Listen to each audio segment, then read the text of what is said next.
तो एक बार यीशु मसीह के पीछे बहुत से लोग जा रहे थे और उनके 12 चेलों के साथ बहुत बड़ी भीड़ थी। और वहाँ पर यीशु मसीह एक दृष्टांत बोले, एक कहानी बोले कि किसी पिता के पास एक आदमी था, उसके 2 बेटे थे।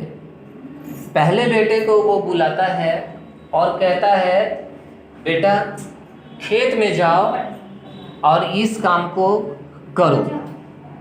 बेटा कहता है, जी पिताजी मैं जाता हूँ और जो काम आपने मुझे दिया है मैं इस काम को अभी करता हूँ।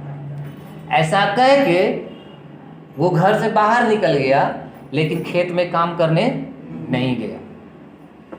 दूसरा बेटा को पिताजी बुलाए और पिताजी उससे भी बोले, बेटा खेत में जाओ और इस काम को करो। दूसरा बेटा बोलता है कि नहीं नहीं नहीं, हम नहीं जाएंगे, मेरे पास समय नहीं है, और वो भी घर से बाहर निकला। लेकिन दूसरा बेटा जो बोला, मना कर दिया था काम करने से, वो घर के बाहर निकला और पिता के बात को मान करके वो उस खेत में गया और जाके वहाँ पे काम किया जो पिताजी उसको करने के लिए बोले थे। अब यीशु मसीह पूछता है कि तुम लोग बताओ, तुम्हारी दृष्टि में, तुम्हारे नज़र में कौन सा बेटा अच्छा है? क्या वो जो बोला था कि हाँ पिताजी हम आपका काम करेंगे, लेकिन चला गया, काम नहीं किया, क्या वो अच्छा पुत्र बैठा? या वो जो बोला था कि नहीं करेंगे लेकिन बाहर गया और उस काम को किया? कौन अच्छा बेटा हुआ? पिता का दृष्टि किसके ऊपर होगा? अब बिल्कुल उसी बेटे के ऊपर जो ना बोला भले ही, लेकिन अपने जीवन से, अपने व्यवहार से क्या करा, पर पिता को खुश किया, उस काम को किया। वैसे ही चर्च में आप और हम परमेश्वर के नजर में उनके बेटे और बेटियां, और परमेश्वर हमारे मुंह से केवल नहीं चाहता है कि हम उसकी प्रशंसा करें कि हाँ परमेश्वर हम आपसे प्रेम करते हैं, हाँ परमेश्वर हम आपका भय मानते हैं, बल्कि हमारे जीवन में क्या है, हमारे व्यवहार में क्या है। हालेलुया। अगर हम केवल मुंह से कहते हैं कि परमेश्वर हम आपके साथ चलना चाहते हैं, हम आपके लिए ये करना चाहते हैं, हम आपके लिए वो करना चाहते हैं, लेकिन आप अपने जीवन से उसको नहीं करते हैं, तो उसका कोई मोल परमेश्वर के नज़र में नहीं। लेकिन भले ही आप उसको ना बोले कि हम ये नहीं करेंगे, लेकिन आप उसको कर देते हैं, तो पिता का ध्यान आपके ऊपर है, परमेश्वर का ध्यान आपके ऊपर है। इसलिए यीशु मसीह बोले, तुम्हारी बात हाँ के हाँ होनी चाहिए और ना कि ना। हाँ और ना में अटके हुए मत रहो। हालेलुया। अब ऐसे बहुत से तो नहीं, लेकिन कुछ मसीही लोग हैं जो हमेशा हाँ और ना में अटके हुए रहते हैं।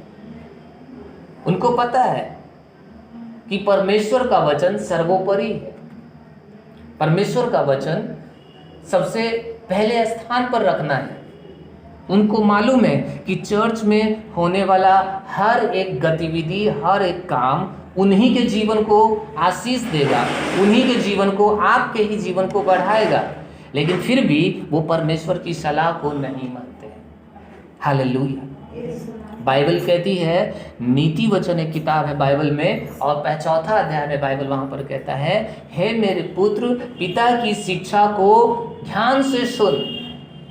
हे मेरे पुत्र मेरी शिक्षाओं को सुन, मेरे वचन ध्यान से सुन, इसको अपने हृदय में बसा ले, मेरे वचन को अपने मन में बसा ले, क्योंकि ऐसा ही करने से तुम्हारी उम्र बढ़ जाएगी। मेरा वचन बुद्धि है और इस बुद्धि के द्वारा तुम अपने शत्रुओं पर भी विजय हो पाओगे, तुम बुरी परिस्थितियों में भी जयवंत हो जाओगे। जो विपत्ति दूसरों पर पड़ रही है उन विपत्तियों से तुम बच जाओगे यदि तुम मेरा वचन सुनोगे और मेरा वचन मानोगे, यदि तुम मेरे वचन को अपने मन में बसाओगे और उसके अनुसार जीवन जियोगे। हालेलुया। पूरा बाइबल परमेश्वर के सलाह पर निर्भर है। यीशु मसीह आज्ञाकारी थे। बाइबल कहती है कि यीशु मसीह को इतना बड़ा नाम दिया गया ताकि स्वर्ग में और पृथ्वी पर और पृथ्वी के नीचे जितनी भी चीजें हैं वो सब प्रभु के नाम में घुटना टेकी। यीशु मसीह के नाम में घुटना टेके। पता है क्यों? क्योंकि यीशु मसीह पिता के आज्ञाकारी थे, आज्ञाकारी। किसी भी कीमत पर, बाइबल कहती है कि यीशु मसीह इतना अधिक आज्ञाकारी था कि जब पिता ने उनको कहा कि तुम्हें संसार के लिए क्रूस पर अपनी जान देनी है, तो वो उस आज्ञा को भी हंसते हंसते स्वीकार कर लिया। हालेलुया। इतना अधिक आज्ञाकारी, वो परमेश्वर के समान होते हुए भी अपने आप को शून्य बना लिया। आज्ञाकारी। तुम्हारी बात हाँ की हाँ होनी चाहिए और ना कि ना। हालेलुया। बाइबल कहती है यहोशू अध्याय 1:8 में, व्यवस्था की यह पुस्तक तुम्हारे चित्त से कभी ना उतरने पाए, इसमें दिन और रात मनन करना, ताकि जो कुछ इसमें लिखा है उसके अनुसार करने की तू चौकसी करे, क्योंकि ऐसा ही करने से तेरे सारे काम सफल हो जाएंगे और तू अधिक प्रभावशाली बनेगा। ध्यान से सुनिए, आज आप जिंदगी में सफल होना चाहते हैं, परिवार में सफल होना चाहते हैं, जवान लोग एग्जाम में सफल होना चाहते हैं, जो पढ़ाई करते हैं वो परीक्षा में सफल होना चाहते हैं, पति अपने बिजनेस में सफल होना चाहता है, पत्नी काम धंधों में सफल होना चाहती है, बच्चे सफल होना चाहते हैं, लेकिन सफल नहीं होते। और विशेष करके वो कुछ मसीही लोग, क्यों उनका कोई भी काम सफल नहीं होता? बाइबल कहती है कि तू परमेश्वर के वचन पर मनन करना, परमेश्वर के वचन पर मनन करना दिन और रात, दिन और रात, दिन और रात। क्योंकि जब तू परमेश्वर के वचन पर मनन करेगा तो परमेश्वर का वचन तेरी आत्मा में चली जाएगी, तेरे दिमाग में घर बनाएगी और तुम उस वचन के अनुसार बदलते जाओगे। धीरे धीरे करके, अंश अंश करके परमेश्वर की महिमा में तुम बदलते जाओगे और तुम वो करोगे जो वचन में लिखा हुआ है। और जब तुम वो करोगे जो वचन में लिखा हुआ है, जो परमेश्वर की आज्ञा है, तो तुम्हारे काम सफल हो जाएंगे और तुम पहले से अधिक प्रभावशाली बनोगे। हालेलुया। परिवार में झगड़ा होने का एक सबसे बड़ा कारण, मसीही परिवार में झगड़ा होने का, पति पत्नी के बीच में मनमुटाव होने का और बच्चों और माता पिता के बीच में समझदारी नहीं होने का सबसे बड़ा कारण यही है कि उस परिवार में परमेश्वर का वचन नहीं है। इसलिए सब लोग अपने मन की करना चाहते हैं। पति अपने मन का इच्छा पूरा करना चाहता है, पत्नी अपने मन की इच्छा पूरी करनी चाहती है, बच्चे अपनी इच्छा पूरी करना चाहते हैं। हालेलुया। लेकिन यदि हम परमेश्वर के वचन को जानेंगे कि पति अपनी पत्नियों से अपने समान प्रेम करे, जैसे मसीह ने कलीसिया से प्रेम किया, वैसे ही हर एक पति को आज्ञा दिया गया है कि अपनी पत्नी को अपने शरीर के समान प्रेम करना, अपनी पत्नी को आदर करना। लेकिन क्यों मसीही लोग अपनी पत्नी का आदर नहीं करते हैं? क्योंकि उनको वचन पता नहीं है, और अगर वचन मालूम भी है तो वो उस वचन पर मनन नहीं करते हैं। इसलिए मसीही पुरुष लोग पत्नियों का आदर नहीं करते, उनका इज्जत नहीं करते, उनसे झगड़ते, उनसे मन मुटाव होता है। फिर पत्नी के बारे में बाइबल कहती है कि अपने पति के अधीन रहना, उसकी सुनना। पत्नियां भी अपनी इच्छाओं को पूरा करना चाहती है, इसलिए दोनों के बीच में मन मुटाव है, झगड़ा है, क्लेश है। बच्चे माता पिता की बात नहीं सुनते क्योंकि वो बच्चे वचन नहीं जानते हैं, और अगर जानते भी हैं तो परमेश्वर के वचन पर मनन नहीं करते हैं। किसी का काम सफल नहीं हो रहा है। क्यों सफल नहीं हो रहा है? क्योंकि परमेश्वर के वचन पर मनन नहीं करते हैं। और कुछ लोग दिखावा, ये बहुत गलत चीज है कि आप केवल अपने मुंह से कहते हैं लेकिन अपने जीवन से उसको नहीं दिखाते। यशायाह अध्याय 58 में परमेश्वर बोले कि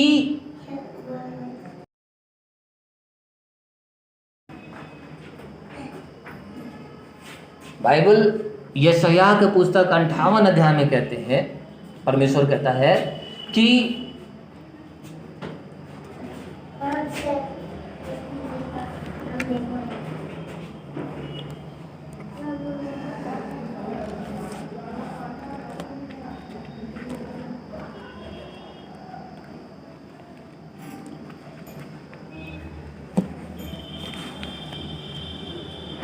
हम आपके लिए पढ़ते हैं। देखिए यहाँ पर यशायाह 58 और 59 अध्याय को हम पढ़ेंगे।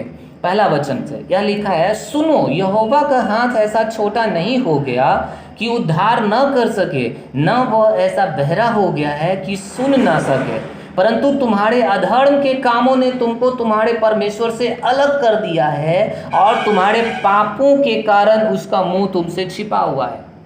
एक बार फिर से यशायाह अध्याय 59 वचन 1, सुनो, यहोवा का हाथ ऐसा छोटा नहीं हो गया है। हालेलुया।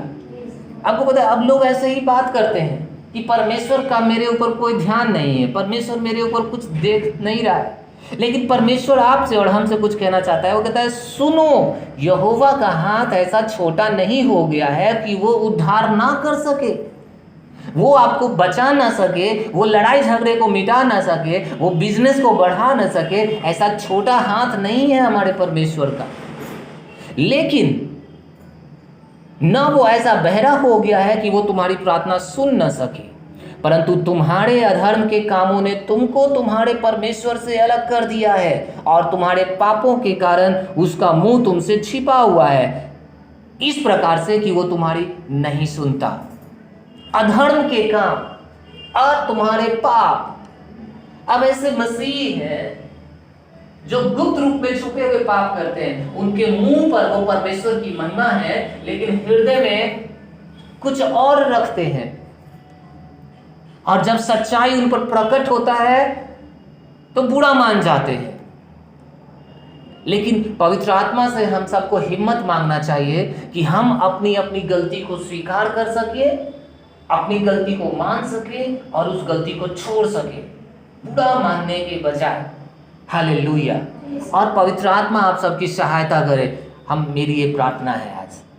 लिखा है, क्योंकि तुम्हारे हाथ हत्या से और तुम्हारी उंगलियां अधर्म के कामों से अपवित्र हो गई हैं। तुम्हारे मुंह से तो झूठ और तुम्हारी जीभ से कुटिल बातें निकलती हैं।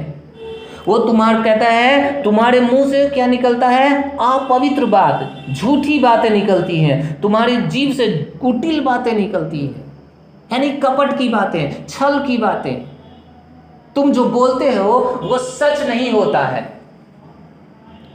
हालेलुया। क्यों तुम सच नहीं बोलते? यही सच नहीं बोलने का कारण, तुम्हारे काम सफल नहीं हो रहे।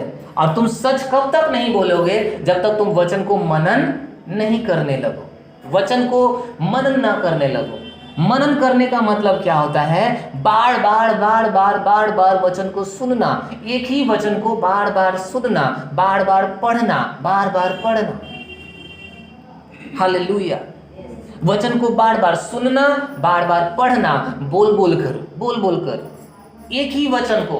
आप बाइबल खोलते हैं, अकेले में बैठ जाते हैं और उदाहरण के लिए आप भजन संहिता 23 निकालते हैं, उसका पहला वचन लिखा है, यहोवा मेरा चरवाहा है, मुझे कुछ घटी ना होगी। आप बाइबल खोलते हैं और इसी को आधे घंटे तक पढ़ रहे हैं, यहोवा मेरा चरवाहा है, मुझे कुछ घटी ना होगी, यहोवा मेरा चरवाहा है, मुझे कुछ घटी ना होगी, यहोवा मेरा चरवाहा है, मुझे कुछ घटी ना होगी। आप एक ही वचन को बार बार बार बार बार बार पढ़ रहे हैं। परमेश्वर कहता है, 10.5 मांस भंडार में लेकर आओ और ऐसा करके मुझे परखो कि मैं आकाश खोलकर तुम्हारे ऊपर अपरंपार आशीष की वर्षा करता हूं या नहीं। आप इस वचन को बार बार बार बार बार बार सुनते हैं, बार बार सुन रहे हैं, बार बार सुन रहे हैं, उठते बैठते सोते जागते, बार बार सुन रहे हैं, बार बार सोच रहे हैं, बार बार पढ़ रहे हैं। इसी को कहा जाता है मनन करना। हालेलुया। और जब आप वचन पर मनन करेंगे, तब आप परमेश्वर के वचन पर चलना शुरू कर देंगे और आप पाएंगे कि शैतान आपके जिंदगी में अब काम करना बंद कर चुका है। जब आप परमेश्वर पर वचन पर मनन करना शुरू कर देंगे। हालेलुया। मनन बहुत जरूरी चीज। वचन को बार बार बोलना, सुनना या बार बार पढ़ते रहना घंटों तक। आप नहीं देखते हैं कि 10 मिनट हुआ कि 20 मिनट हुआ कि 50 मिनट हुआ कि 2 घंटा हुआ। आप बस बाइबल खोलते हैं, उसको पढ़ते हैं, या फिर जो आपको याद है आप उस वचन को बार बार बोल रहे हैं। हालेलुया। देखिए, अब ऐसे लोग हैं कि उनके चर्च में क्या हो रहा है उससे उनको कोई मतलब नहीं। ये बहुत बड़ी परेशानी है। अगर आपके अंदर परमेश्वर को और ज्यादा जानने की इच्छा नहीं है, आपके अंदर और ज्यादा परमेश्वर को पहचानने का इच्छा नहीं है, क्या होने वाला है, परमेश्वर क्या बताने वाला है, अगर आप इसके जानने के लिए कुछ नहीं करते हैं तो आप परमेश्वर को कभी भी खुश नहीं कर पाएंगे। बाइबल कहती है कि यीशु मसीह जंगल में जाता था और हजारों की संख्या में भीड़ की भीड़, पैदल, कोई सुविधा नहीं था और वे लोग जंगल में चले जाते थे। वो पहाड़ पे जाता था और वो लोग पहाड़ पे चले जाते थे। वो कई बार यीशु मसीह अपने आप को आराम देने के लिए गांव से बाहर चले जाते थे। वहां पर भी लोग उनको खोजते हुए चला जाता था, पैदल, भूखे प्यासे। वो लोग वास्तविक मसीही होते हैं जो परमेश्वर के वचन को जानने का इच्छा रखते हैं, जो पास्टर से परमेश्वर के वचन को सुनने का ललक है। उनको कोई और दूसरा चीज से मतलब नहीं होगा। हालेलुया। और वो केवल दिखाने की कोशिश नहीं कर रहे थे कि यीशु हम आपके पीछे चल रहे हैं, लेकिन वो हर प्रकार के दुख में, हर प्रकार के कलेश में, हर प्रकार के मुसीबत में भी यीशु मसीह जहाँ कहीं भी, यहाँ तक कि यीशु को कई बार कहना पड़ता था कि मेरे पीछे मत आओ, लेकिन फिर भी वो लोग कहते थे कि नहीं प्रभु, मैं आपके पीछे ही चलूंगा। यदि आप मुझे अपने पीछे नहीं चलने देंगे तो मैं कहाँ जाऊंगा। हालेलुया। देखिए, शैतान के लिए किसी का जीवन, किसी मसीही आदमी का जीवन बर्बाद करना बहुत ही आसान है अगर वो परमेश्वर के वचन को जानने के लिए भूखा ना हो तो। हालेलुया। अब कुछ लोग YouTube पर केवल 75 किस्म का मैसेज सुनते रहते हैं, कभी कोई फलाना पास्टर, कभी कोई फलाना पास्टर, लेकिन अपने जिंदगी में किसी के भी वचन को फॉलो नहीं करते। हालेलुया। बाइबल कहती है, अभी देखिए यहां पर, यदि तुम विश्राम दिन को अशुद्ध ना करे, ऐसा 58-13वां वचन, यदि तू विश्राम दिन को अशुद्ध ना करे और मेरे उस पवित्र दिन में अपनी इच्छा पूरी करने का यत्न ना करे और विश्राम दिन को आनंद का दिन और यहोवा का पवित्र किया हुआ दिन समझकर माने, यदि तू उसका सम्मान करके उस दिन अपने मार्ग पर न चले, अपनी इच्छा पूरी न करे और अपनी ही बातें न बोले, तो तू यहोवा के कारण सुखी होगा। अब बहुत से मसीह, सैकड़ों की संख्या में लोग जानते हैं कि परमेश्वर ने कहा 6 दिन तक काम करो, 7वें दिन को पवित्र करो, परमेश्वर की सेवा करो, लेकिन वो कहाँ है? कोई कहेगा गाड़ी नहीं चल रहा था, कोई कहेगा फलाना नहीं हो रहा था, कोई कहेगा ये नहीं हो रहा था। केवल सोच करके देखिए कि बाकी दूसरे काम हमारे हो रहे हैं कि नहीं हो रहे हैं। हो रहे हैं, हमारा सारा काम हो रहा है, लेकिन चर्च आने के विषय में इसका मतलब है कि हम परमेश्वर को अभी भी सही से जानते नहीं है। बिल्कुल ही विश्वासियों के अंदर यह चिंता ही नहीं है कि आज हमको क्या वचन सिखाया जाएगा। और अगर ये चिंता नहीं है कि आज परमेश्वर आपको क्या वचन सिखाएगा, इस संडे परमेश्वर आपको क्या वचन सिखाएगा, आपके लिए क्या प्रार्थना की जाएगी, आपको क्या सलाह दिया जाएगा, अगर आपको इस बारे में चिंता नहीं है तो आप खतरे में हैं। Hallelujah, praise the lord. Yeshu की उस कहानी को याद करिए। उसने एक बेटे को बुलाया, उसने कहा बेटा खेत में जाओ, ये काम कर दो। बेटा बोला जी पिताजी मैं कर दूंगा, लेकिन वो बाहर चला गया, खेत का काम नहीं किया। दूसरा बेटा को बुलाया, दूसरा बेटा को भी काम दिया। दूसरा बेटा बोला कि ना ना हम नहीं करेंगे, मेरे पास समय नहीं है, लेकिन वो बाहर गया। उसके हृदय में पश्चाताप हुआ और बाहर जाने के बाद बिना पिताजी को बताए हुए वो जाकर के उस काम को कर दिया। बाद में पिताजी को मालूम चला वो किसको इनाम देगा, उसी को वो इनाम देगा जो ना बोला था लेकिन काम कर दिया। आज्ञाकारी बेटे को, जो परमेश्वर की इच्छा पर चलता है, जो परमेश्वर का सलाह मानता है, जो परमेश्वर का आज्ञाकारी है, चाहे कितना भी मुश्किल क्यों ना हो। हालेलुया। चाहे कितना भी मुश्किल क्यों ना हो। ध्यान दीजिए, परमेश्वर ने आपसे और हमसे इसलिए प्रेम किया है ताकि वो अपने आप को हम में दिखाए। उसकी आशीषें आपके लिए इतनी अधिक हो जा सकती है। जरा सोचिए कि अगर कम ज्ञान के साथ इतना अधिक आशीष दे रहा है परमेश्वर, तो ज्यादा ज्ञान के साथ वो कितना आशीष दे सकता है। अगर थोड़ा सा आज्ञाकारी हुए तो इतना आशीष दे दिया, और आज्ञाकारी हो जाएंगे तो वो कितना आशीष दे सकता है। अगर इतना बात माने हैं तो आज इतना अच्छा है, अगर पूरा बात मानने लगेंगे तो कितना अच्छा हो जाएंगे। Hallelujah, praise the Lord. परमेश्वर के पास हम सब के लिए, आप सब के लिए स्पेशल आशीष है। किसी को वो कुछ दे सकता है, किसी को वो कुछ दे सकता है, और इतनी बड़ी बड़ी आशीषें हैं कि जब आप उन आशीषों को पाएंगे आपके पास मुंह में शब्द नहीं रहेगा बताने के लिए। आप कहिए कैसे हम बताएं, इसको बता पाना मुश्किल है, इतना बड़ा आशीष। हालेलुया। परमेश्वर बदनामी को दूर कर सकता है। वो ऐसा बना सकता है कि लोग आपको देखें और आपको बताने का जरूरत ना पड़े, वो आपके पीछे पीछे चले आए ये देखने के लिए कि तुम कहाँ जाते हो आराधना करने के लिए, कौन है तुम्हारा परमेश्वर, कौन है तुम्हारे शिक्षक। हालेलुया। लेकिन तुम्हारी बात हाँ की हाँ होनी चाहिए, ना कि ना होनी चाहिए। परमेश्वर के वचन पर मनन करना चाहिए। मनन हर सुबह, हर रात, जब आप सो रहे हैं आधा घंटा एक ही वचन को बार बार मनन करें। अब लोग हैं ऐसे जिनको वचन पता ही नहीं है, तो वो मनन कैसे करेंगे। आप पैसे का आशीष चाहते हैं, लेकिन पैसे के बारे में बाइबल क्या कहती है, मनन कर रहे हैं उसको। बाइबल कहती है कि तुम अपने पैसों से, अपने प्रथम फल से, अपने बीज से, अपने कमाई के 10वें हिस्से से परमेश्वर का सम्मान करना।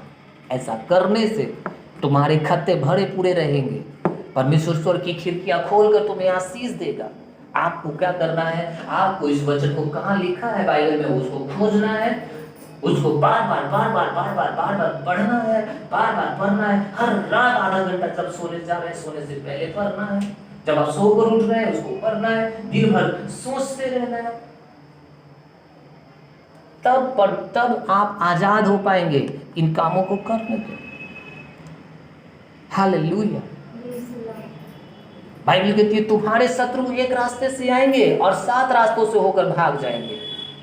तुम्हारे दुश्मन एक रास्ते से आएंगे, बीमारी का आत्मा एक साइड से आएगा और 7 रास्तों से होकर भाग जाएगा। बदनामी एक रास्ते आएगा और 7 रास्ते से होकर भाग जाएगा। हालेलुया। समझ में आ रहा है आपको कितना बड़ा आशीष देना चाहता परमेश्वर। इसका मतलब है कि एक रास्ता होगा केवल बदनामी को आने का, लेकिन उसको भागने का 7 रास्ता होगा। लोग आपकी बदनामी करना भी चाहेंगे तो उनके मुंह से केवल आपकी तारीफ निकलेगी। जब आप परमेश्वर के वचन पर मनन करेंगे, जब आप आज्ञाकारी हो जाएंगे, ये नहीं कि हाँ सर आज हम चर्च आएंगे लेकिन चर्च नहीं आए, और जब पूछा गया कि क्यों नहीं आए तो कोई बहाना बना दिए अफसोस करने के बजाय। देखिए, जो लोग परमेश्वर को और ज्यादा जानना नहीं चाहते हैं वो लोग अपने जिंदगी में मुसीबत में फंस जाते हैं। इसीलिए परमेश्वर ने हमें चर्च दिया है। हालेलुया। बाइबल को कोई भी पढ़ सकता है और ज्ञान हासिल कर सकता है, लेकिन इससे उसका जिंदगी नहीं बदलेगा। अगर बाइबल जानने से ही सब कुछ हो जाता तो आपको पता है इस बाइबल को सब लोग जानते हैं, लेकिन सबका उद्धार नहीं हुआ है। तो कोई कह सकता है कि हम घर पर प्रार्थना कर लेते हैं, हम घर पर आराधना कर लेते हैं, हम घर पर ये कर लेते हैं। हाँ ठीक है, बाइबल कहती है जब यीशु मसीह स्वर्ग में उठा लिए गए तो 12 चेले और उनके साथ कुछ और विश्वासी लोग, यीशु मसीह के लगभग 120 चेले उस समय एक घर में प्रार्थना कर रहे थे। और अचानक स्वर्ग से आवाज आई, पवित्र आत्मा उतरा और हर एक पर पवित्र आत्मा उतर गया, सब पर भर दिया, सब अन्य भाषा में बोलने लगे। और उस समय मेला लगा हुआ था उस गांव में और लाखों की संख्या में लोग उस गांव में थे। और पतरस को पवित्र आत्मा हिम्मत दिया, ताकत दिया सबके सामने खड़ा होने का और यीशु मसीह के बारे में प्रचार करने का। पतरस खड़ा हुआ, यीशु के बारे में बोलने लगा और पता है क्या हुआ? बाइबल कहती है पहले ही प्रचार में 3000 लोग बपतिस्मा ले लिया। और बपतिस्मा लेने का अर्थ क्या था कि उन्होंने अपने पाप से मन फिरा दिया, उन्होंने अपने पुराने जिंदगी से मन फिरा दिया। अब वो नया बनना चाहते थे, अब वो उनका व्यवहार बदल गया। हालेलुया।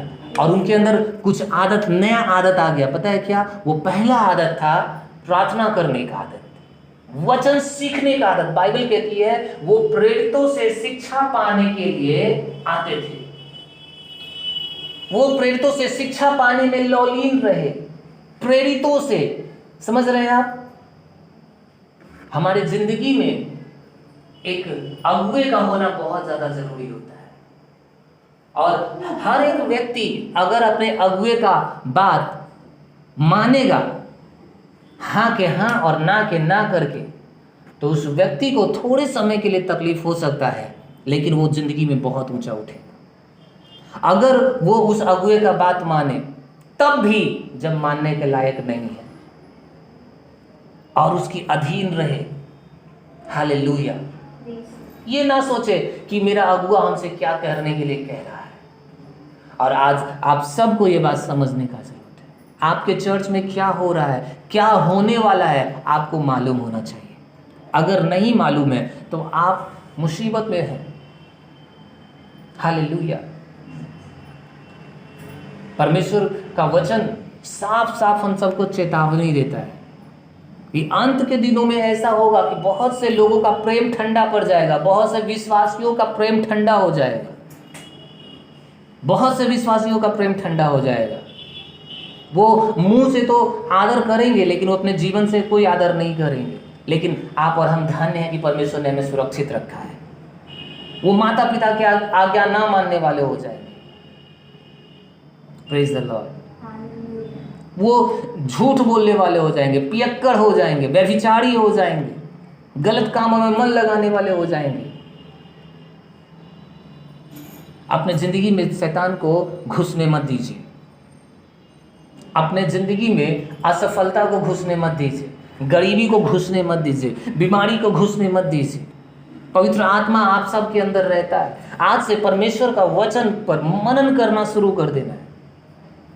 जो वचन आप सीख रहे हैं पूरे सप्ताह उसको मनन करते रहिए, उसको ज्यादातर बाइबल को पढ़िए, दाग लगा लीजिए, उसको याद कर लीजिए, उसको बुदबुदाते रहिए, उसको बोलते रहिए।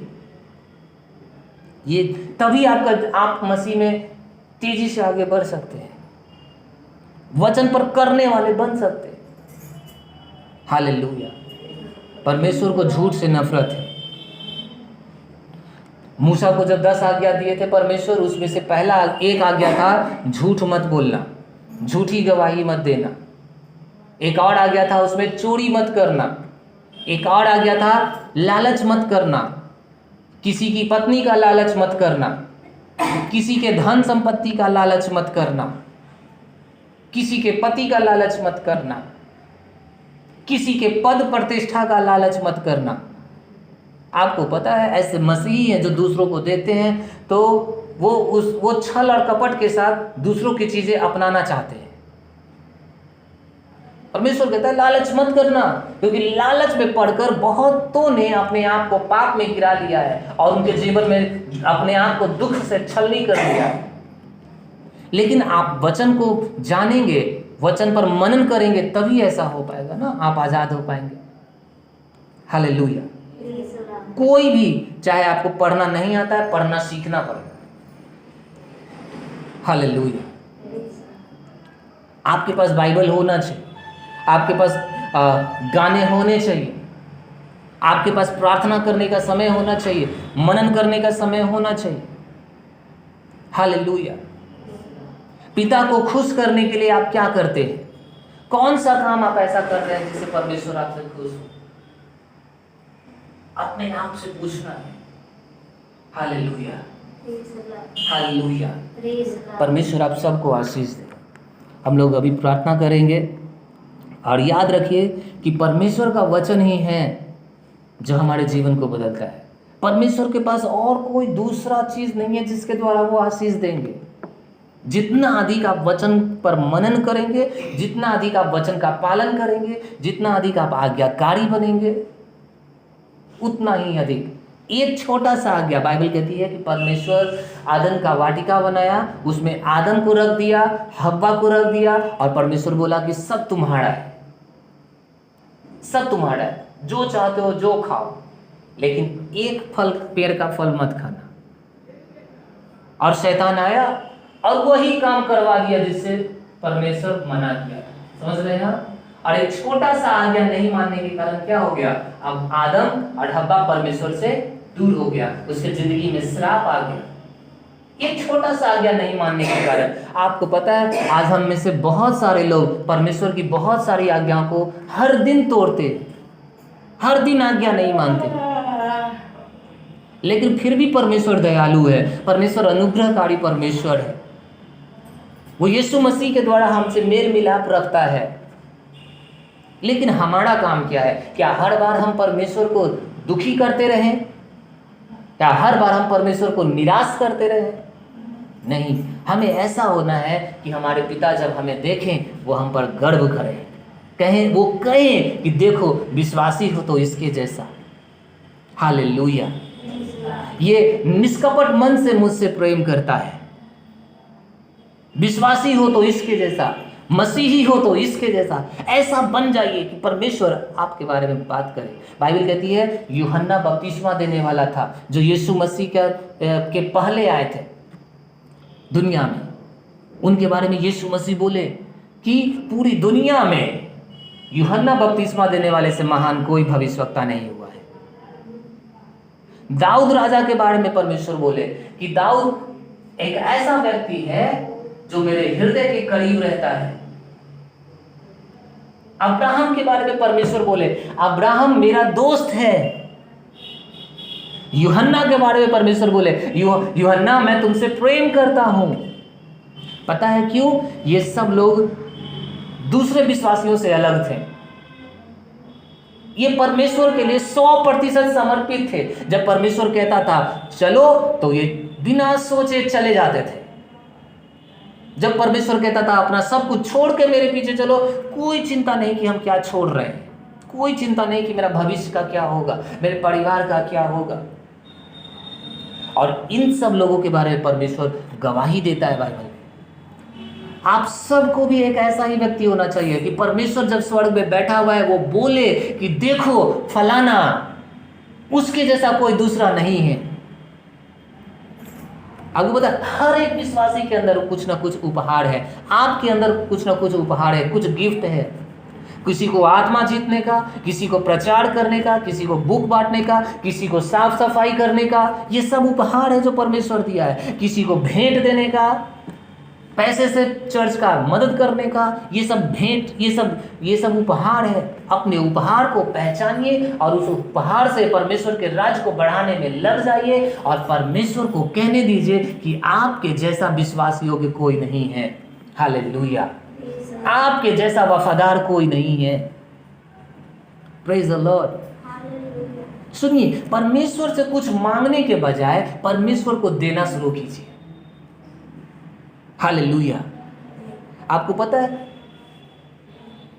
एक दिन कल मेरा बेटा वैभव अभी 3-3.5 साल का है, उसकी मम्मी उसको डांटी और डांटी क्या, उसको थप्पड़ भी लगा और बहुत रोया, कम से कम 15-20 मिनट तक रोया। ठीक है, और रोने के बाद पता है क्या हुआ? हम उसको लेकर के आए अलग रूम में, उसको थोड़ा खिलाए, शांत करवाए और शांत हो गया और फिर से जाके मम्मी के पास खेलने लगा। और खेलते खेलते एक कागज का टुकड़ा मेरे पास लेके आया और वो कह रहा है पापा इस पर एक स्टार बना दीजिए। हम बोले क्यों बेटा, स्टार क्यों बना दें? तो आप बना दीजिए ना।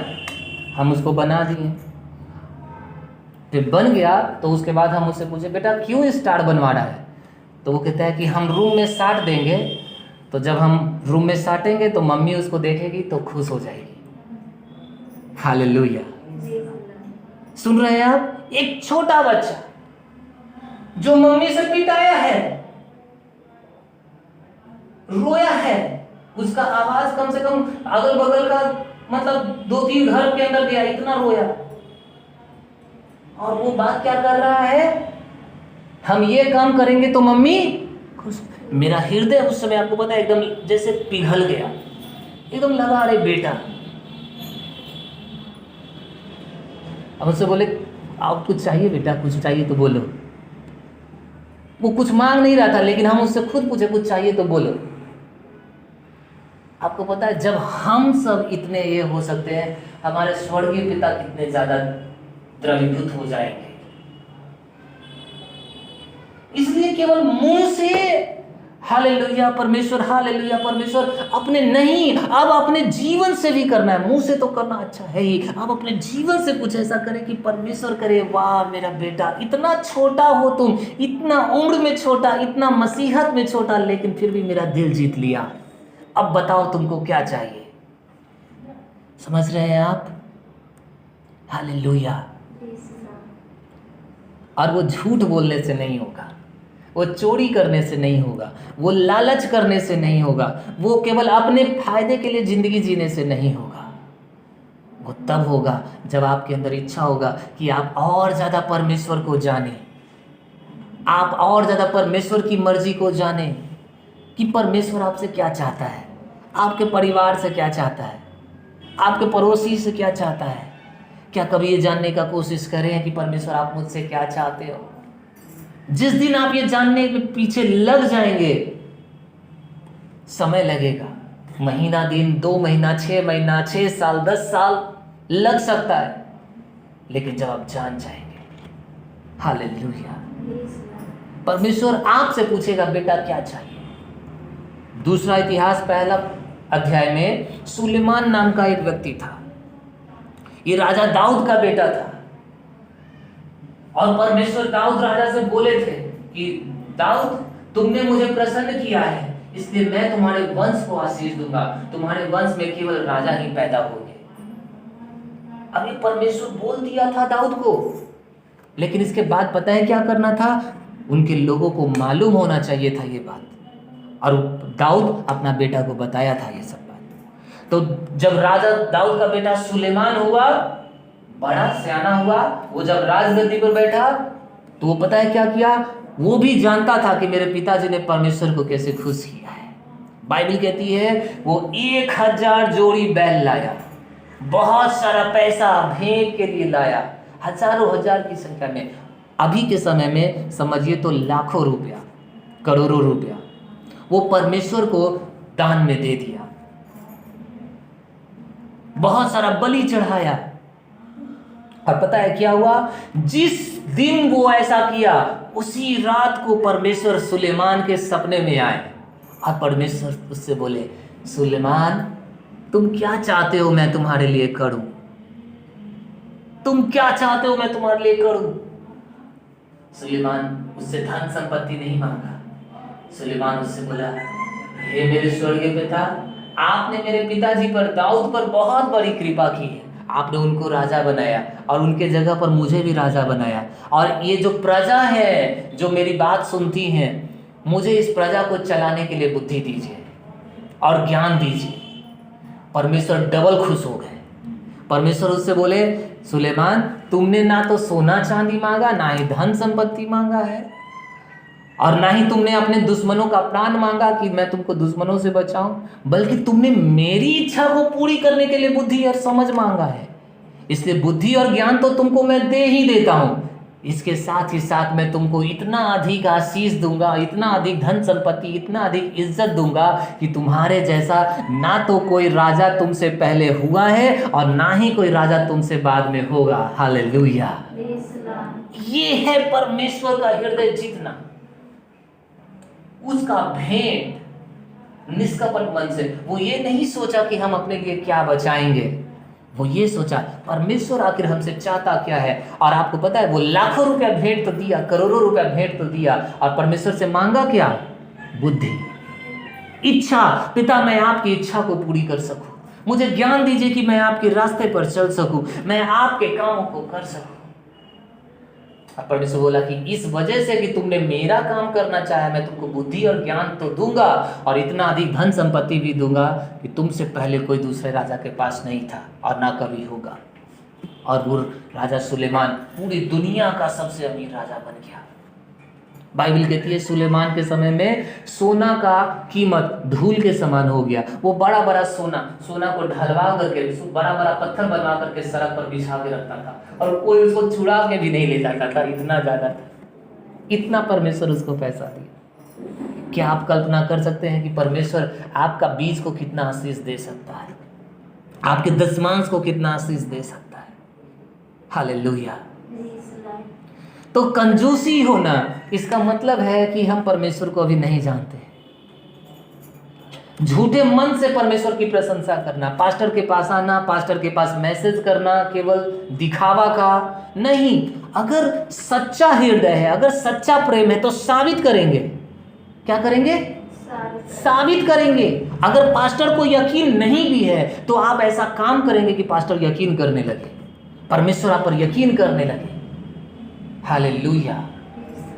तो परमेश्वर को कुछ देना सीखिए। समझ में आ रहा है कि परमेश्वर करे।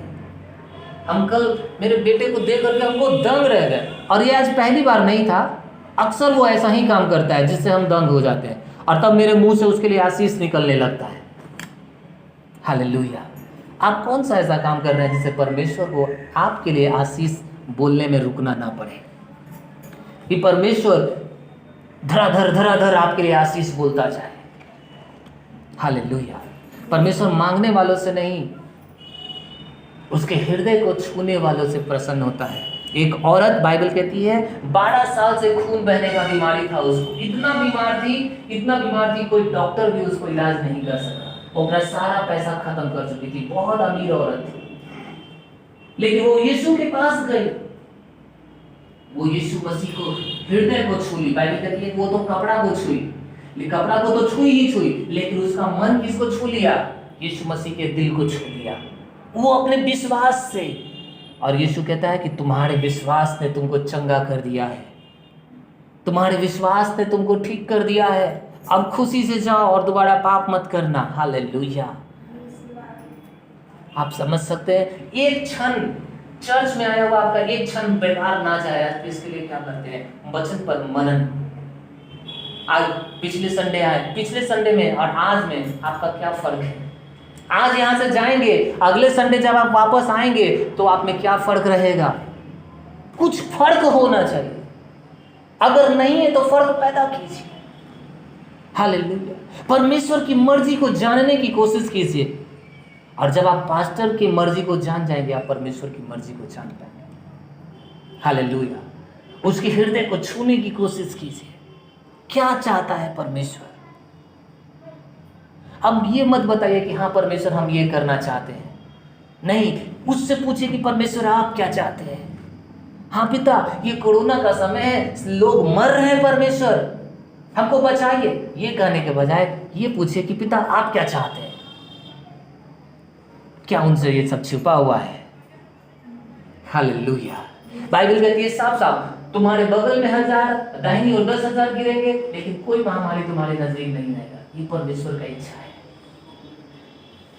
Praise the Lord. बाइबल कहती है कि जब दूसरे लोग गरीबी में जा रहे होंगे तो तुम अमीरी में उठोगे। ये परमेश्वर का इच्छा है, लेकिन उसके वचन पर चलना, उसके वचन को सुनना, उसके वचन पर मनन करना। हालेलुया।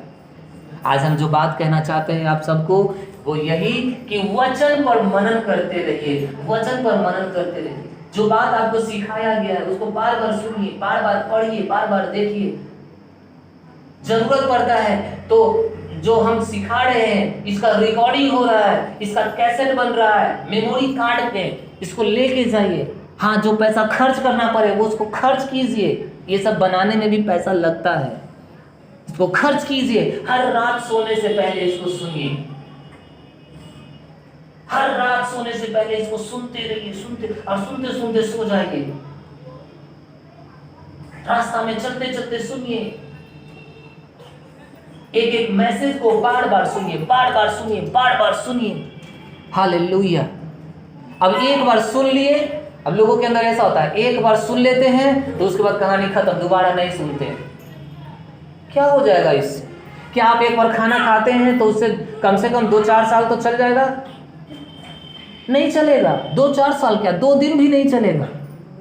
लेकिन परमेश्वर का वचन एक बार सुन लेते हैं, उसके बाद कहानी खत्म हो जाता है मेरा, कि अब एक ही बात को क्या बार बार सुने, ऐसा मन में आता है। नहीं, ये शैतानी है। क्या आप एक ही खाना को बार बार नहीं खाते? एक ही घर में बार बार नहीं रहते? एक ही शरीर में इतने सालों से नहीं है? हालेलुया। आज परमेश्वर का आत्मा आप सबको आजाद कर रहा है। हालेलुया, कहिए आमीन। वचन पर मनन कर। बाइबल साफ साफ कहती है, यदि तुम इस पर मनन करोगे और ऐसा करोगे जैसा बताया गया है, जैसा इसमें लिखा गया है, तो तुम्हारे सारे काम क्या हो जाएंगे? सफल हो जाएंगे। वो कहता है, धन है वो जो पापियों के मार्ग में खड़ा नहीं होते, जो ठट्ठा करने वालों के साथ नहीं रहते, जो दुष्टों की युक्ति पर नहीं चलते हैं। अब मसीही लोग जानते हैं कि हमें दुष्टों की योजनाओं पर नहीं चलना है, हमें ठट्ठा करने वाला नहीं बनना है, हमें पापियों के मार्ग में खड़ा नहीं होना है, लेकिन फिर भी हम जानबूझकर वैसे लोगों के बीच में जाते हैं। तो आप कहां से आशीषित हो पाएंगे? तब आप कहां से परमेश्वर आपके लिए कुछ कर पाएगा? सच कड़वा होता है। बाइबल कहती है, जब यीशु मसीह प्रचार करता था तो बहुत सारे लोग हजारों की संख्या में उसके पीछे जाते थे, लेकिन कुछ लोग जो घमंडी थे, कुछ लोग जो अहमी थे, जो अपने आप को बहुत ज्ञानवान समझते थे, उन लोगों को बुरा लग जाता था और वो सोचते थे कि यीशु मसीह जो सिखा रहा है वो मेरे अनुसार सिखाना चाहिए, और अगर उसके अनुसार नहीं सिखाते थे तो वो उनको छोड़कर चले जाते थे। हालेलुया। लेकिन यीशु मसीह बोला एक बार अपने पतरस से, पतरस बोला कि तुम क्या चाहते हो? यीशु बोले, पतरस तुम क्या चाहते हो? मैं कौन हूं? पतरस बोलता है, प्रभु आप जीवित परमेश्वर के पुत्र हैं, मसीह हैं, आपके सिवा हम कहां जाएं? हालेलुया। मसीह के अलावा और कोई दूसरा उपाय नहीं है। अपनी आंखों को बंद कीजिए, अपने हाथ को उठाइए। इस समय हम लोग प्रार्थना करेंगे।